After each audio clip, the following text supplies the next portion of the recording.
Hello, this is David Fultz again. I live in Warner Robins, Georgia. I'm going to talk more about bipolar. Um, let's see, what can we talk about?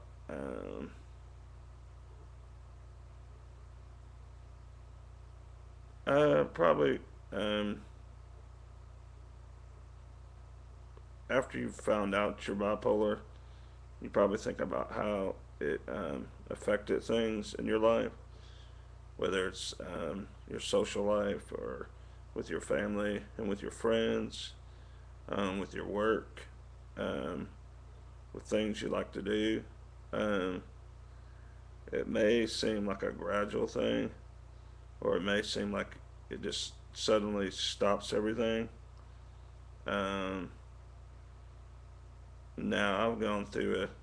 I'm 44 years old. I first heard of bipolar when I was, I believe, let's see, I think like let's see, 2003. I was 36. So that was a long time before to find out. Anyways, now, when you go on medications, that does change things for you. I've had weight gain. I'm up to about 290 pounds. I'm 5'9". I should be not much more than 200. Um, uh, Dieting is really hard because I don't, pick out the most nutritious things to cook or microwave or bake. Um, it's easy to get a pizza or something like that. Um, but the weight and also like Depakote and Paxil, I noticed does kind of stimulate my appetite, so that's not good. Um, Anyways, um, yeah, you can pretty much look back on your life or look at your life right now and look to your life to the future, how it's going to affect it. Um, I guess planning is, one of the best things they say to do. Um, Plan for the future, plan for right now. There's lots of precautions you can take. Um, my disability check, I have, um, what do you call it? My brother is my custodian, so that way he can space the money out and make sure I'll spend it on the right things. I really struggle with that. I don't like make sure I have enough food. Um, well, I get paid once a month, so I don't feel like going in to a grocery store and buying all my food for the month. So, and then I want to spend it on other things. And next month, I'm planning on getting money. Getting groceries at the first of the month, and then after the 15th, go again. Um, but I'm living in an apartment. Um,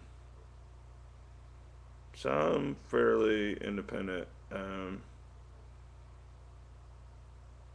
Now I get my check. That's just because I worked for so long, and I get a disability from Social Security.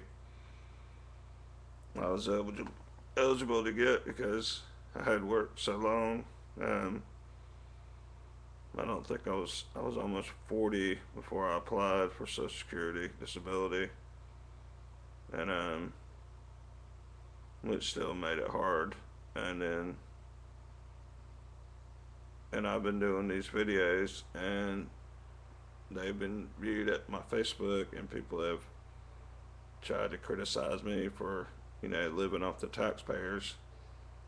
I don't believe in that. You know welfare and stuff like that they say, and comments they make like that are just it's another thing, another way of calling people crazy and or lazy or just it's just a that's just a terrible part of mankind, I guess you'd call it. It was to like put people down and do it like collectively as a group, put people down. Um, Say there's really nothing wrong with you, um, because there's no way you would know what bipolar is like unless you had it. Even doctors or people that work in the field, they don't know for sure what it's like. There's no way you're gonna know. It's one of the most unique disorders, bipolar. It's something. Um, it's something that took me by surprise. Um, Now I know there's medicines, and the medicines help, but I mean, there's bad side effects to the medicine, and there's um, sometimes you kind of just get out of sync. Um, but anyways, I get kind of mad sometimes because people give me a hard time, especially with family and friends and all kinds of things. Um, but but yeah, there's just like a lot of things you can look at how your life was affected or is affected or will be affected. Like I'm 44, so I really don't know much about it for like kids because I didn't know about it when I was a kid. So and then my 20s and then in my 30s is when I got diagnosed. So I imagine there's kids that are being diagnosed. There's teenagers. There's people in their 20s. I wish we could be more informed about it. And there's also the people's right to privacy. Like people don't. A lot of people tell me not to tell others that I have bipolar. Like don't tell people. Just But how are people gonna know what it's like if you don't tell them what it's like? You know, I don't mind telling people what it's like. I don't mind telling them my stories and stuff like that, as long as they're cool about it. I mean, I don't want to hear you know derogatory comments or Um, but anyways, I mean, I'm trying to do these documentary and other things on bipolar because my ads on YouTube finally make money now. So it generates a little bit of money and it probably helps a lot of people. So, and it gives me something to do. So, anyways, don't listen to those people, whether they're family or friends.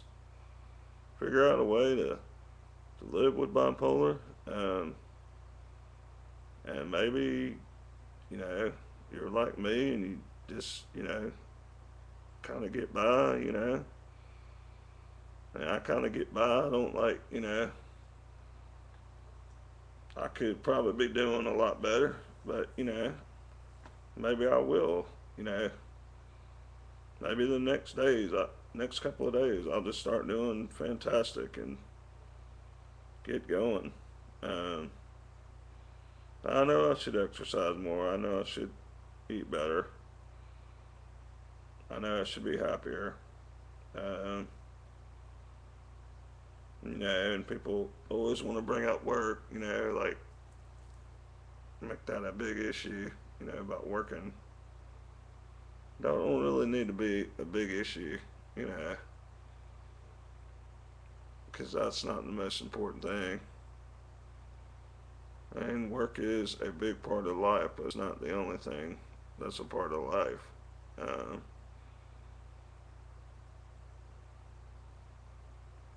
but anyways, I'll be talking some more about bipolar, and today was just bipolar, how it affects different parts of your life, present and past.